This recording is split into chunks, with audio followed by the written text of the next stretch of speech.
Hello, and welcome to your 7th lecture, the checklist for analyzing crypto. In this lecture, we're going to be comparing Bitcoin and Ethereum. You will learn how to use a checklist for analyzing crypto. What are the different things that you should research? How can we apply concepts from this course? And how can we compare Bitcoin and Ethereum? All numbers in this lecture are as of August 2017, so these numbers may or may not be out of date depending on the markets and time of viewing. The checklist for analyzing crypto is a primary focus of this lecture. The checklist helps you structure analysis, especially when you're looking at a new token. This checklist is provided to you as a resource in this course. We highly encourage you to follow along with the checklist since we will be performing the analysis of Bitcoin versus Ethereum using this checklist.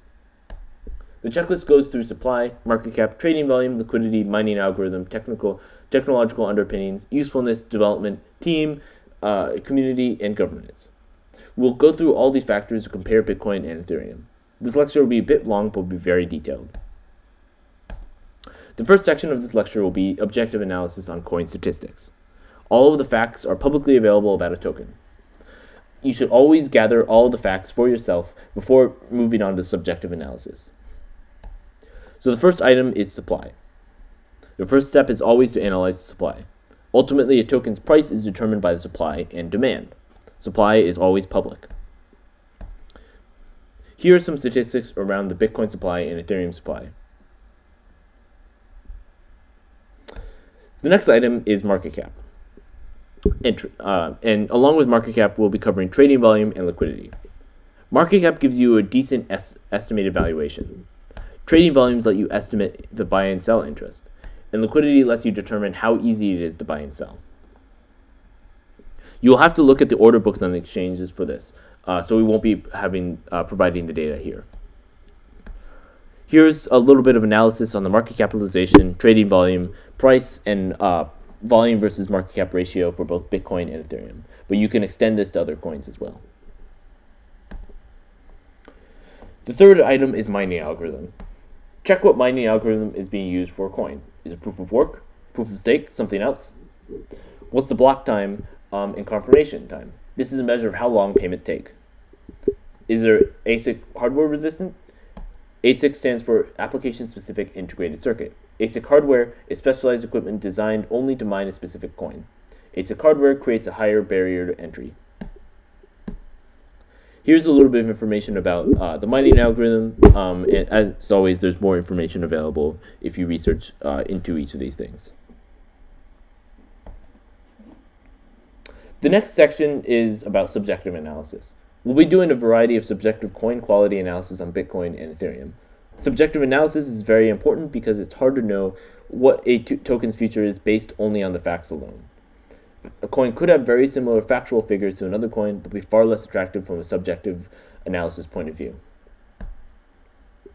The first item in this section is technological underpinnings. The first part of subjective analysis is evaluating the technology behind a coin. How strong is the technology? Are there bugs, network issues, or vulnerabilities? This includes documented and theoretical vulnerabilities. And how strong is the code base? Here are some brief write-ups about Bitcoin and Ethereum technological underpinnings if you're interested in reading them. The second item in subjective analysis is usefulness. Does a token actually solve a problem? Does a token do something better than something else? This could be better than some other token or better than some centralized system. Is there a real demand for what the token does? At the end of the day, if the token isn't useful and or there isn't demand, then it won't grow. Here's some analysis about Bitcoin and Ethereum usefulness. Next is development team. Does a token have a dedicated development team? How strong are their credentials? Commit history? How are they getting funded? Both Bitcoin and Ethereum are massively decentralized with worldwide teams working on them. Here's some information about the Ethereum and Bitcoin development team. The fourth item is community.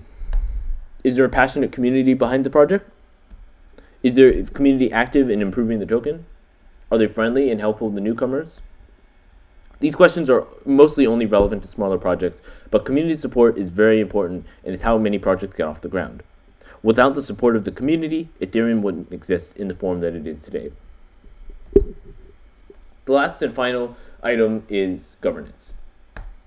How is the project run? Is it open source?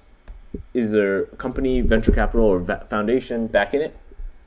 What sorts of voting mechanisms are there? What sorts of community sway is there, if any? There are many different governance structures, and many of them have their pros and cons. Here's the Bitcoin and Ethereum governance structure. As always, do your own research. All investment decisions are your own. Never invest more than you're willing to lose, and nothing in this should be taken as investment advice. The crypto space is very volatile, and it's always important to do your own research and due diligence into projects. So this concludes this lecture on using the checklist for analyzing crypto to compare Bitcoin and Ethereum. Thanks, and we hope you found this lecture helpful.